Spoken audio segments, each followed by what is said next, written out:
Sebelum jeda tadi saya ingin tanyakan kepada Anda terkait dengan bagaimana nanti potensi relasi kita dengan China jika kita betul-betul menerapkan bea impor produk dari China mungkin sekitar 50-200%.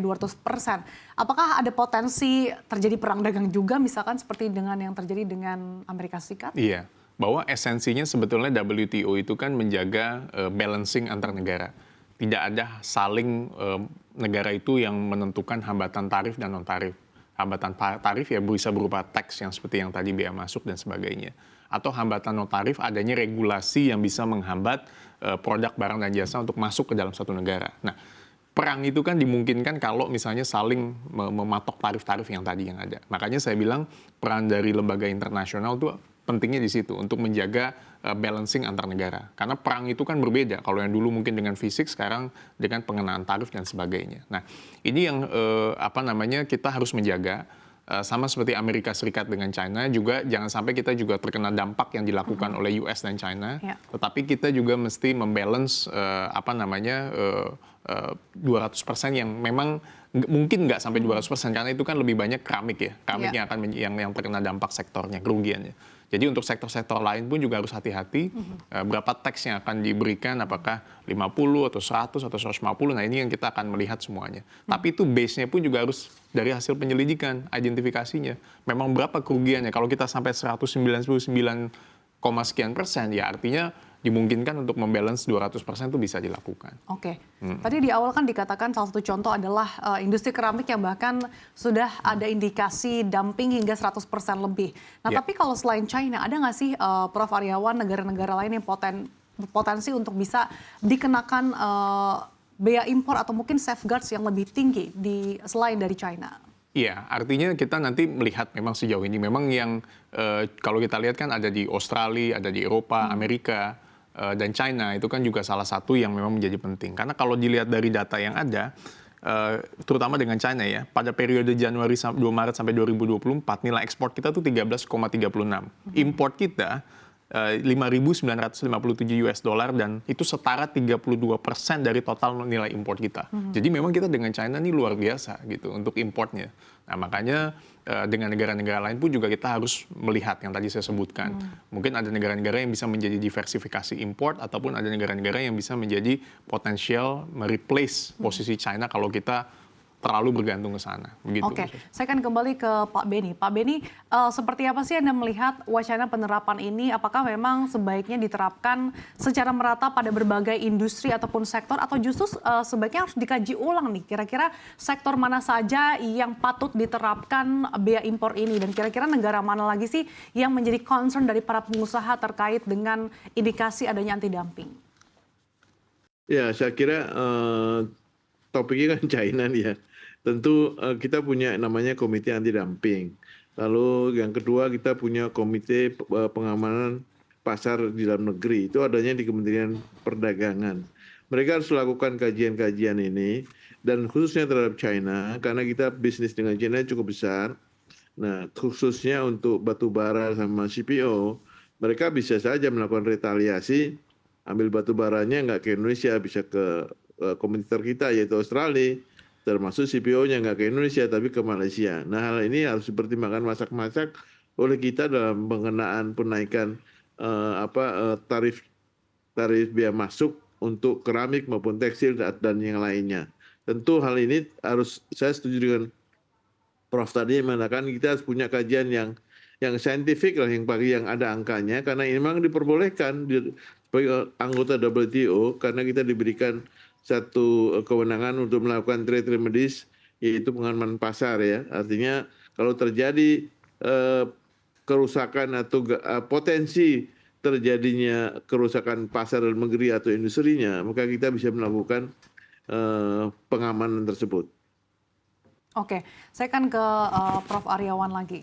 Terkait dengan hal ini, sebetulnya apakah memang dikatakan pemerintah cukup terlambat dalam menerapkan bea impor ini? Karena sebetulnya beberapa industri ini sudah terpuruk dalam beberapa tahun terakhir. Iya, sebenarnya sih saya sejak tahun 2010, ketika ACFTA itu ada, saya sering menyuarakan di banyak media juga. Artinya tindakan pengamanan ini kita harus peka lah, karena banyak negara-negara yang sudah memang melakukan. Saya ambil contoh, Ya. misalnya di Amerika Serikat tadi sudah hampir hingga 400% untuk kendaraan listrik. Lalu Meksiko mengenakan BMAD untuk biaya masuk anti dumpingnya 100-400%, dan India yang mengenakan BMAD hingga 74,5%. Itu sudah dilakukan sejak lama sebenarnya. Nah, artinya begitu mereka melihat apa tadi seperti Pak Benny katakan membahayakan produk yang ada di kita dan scientific dan memang sudah melalui penyelidikan oleh komite-komite yang ada di kita, baru kita lakukan. Nah, kalau dibilang terlambat atau tidak ya memang seharusnya ya sedikit banyak terlambat lah. Tetapi kita tidak boleh katakanlah pesimis. Kita mulai dengan sesuatu hal yang baru. Kita mulai buat kebijakan-kebijakan perdagangan yang tentu bisa melihat produk lokal, tetapi jangan melanggar aturan. Karena jangan sampai kayak kasus seperti yang hilirisasi nikel.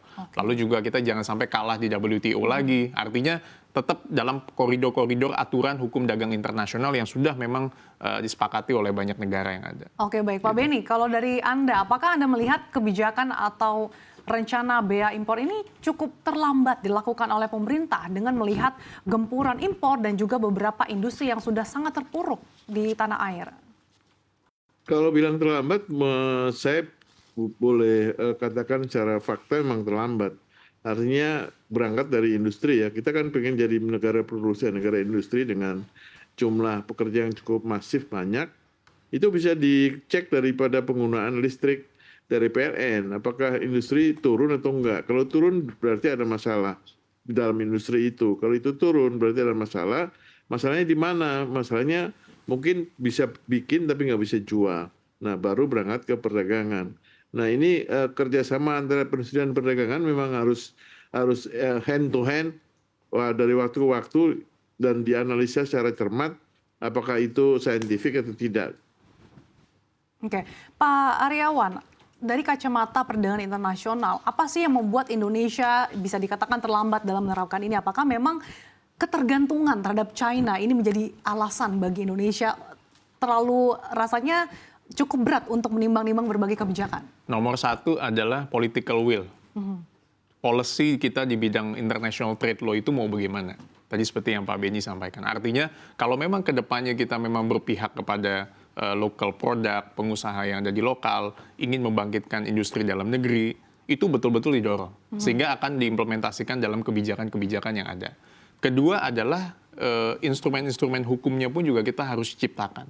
Nah, artinya tindakan-tindakan pengamanan seperti ini harus. Jadi harus peka. Begitu ngelihat ada kejadian misalnya ini bisa membahayakan produk di negara kita, ya kita gunakan. Apa countervailing duty, apa safeguard, ataupun anti-dumping yang bisa kita lakukan. Nah, artinya yang ketiga adalah memang betul-betul harus di-verified setiap saat, setiap waktu. Mana nih neraca perdagangan kita yang cukup membahayakan untuk kita. Kita kan bisa lihat datanya yang ada gitu. Oke, jadi harus dilakukan secara berkala, nggak dalam hanya beberapa waktu saja ya Pak? Betul, dalam satu koridor, dalam satu strategi, dan dalam political will negara kita untuk bisa membuat kebijakan untuk ke depan. Political will menjadi kunci ya Pak? Menjadi Prof. kunci Aryawan. itu. Pak Benny, terakhir dari Anda, bagaimana Anda melihat hal ini dan bagaimana nantinya juga kalau misalkan berandai-andai produk-produk dari China ini nantinya dibatasi, apakah memang hal ini bisa membuat produk-produk dalam negeri ini kembali seperti dulu Pak, berjaya kembali Pak Benny? Saya kira nggak begitu ya. Kita dengan China ini kan merupakan bagian supply chain dunia juga. Artinya China ada yang tergantung dari kita dan kita juga ada tergantung dari China. Tapi hal ini kan tentu harus kita sepakati bahwa permainannya harus fair lah. Artinya fair itu bisa diidentifikasi fairnya di mana dan unfairnya di mana dan baru kita selesaikan. Nah, kalau kita mau jadi negara industri itu saya kira sah-sah saja karena kita yang namanya tenaga kerja kita cukup banyak dan tentu membutuhkan lapangan pekerjaan. Nah, lapangan pekerjaan yang terbesar ya itu di industri. Kalau udah orang dagang kan nggak usah banyak-banyak orangnya ya. Kalau di industri pasti banyak. Dan tentu hal ini harus bersama-sama seperti Pak Prof tadi katakan harus ada political will. Tapi political will saja nggak cukup kalau hanya diomongin saja, tapi harus dilakukan.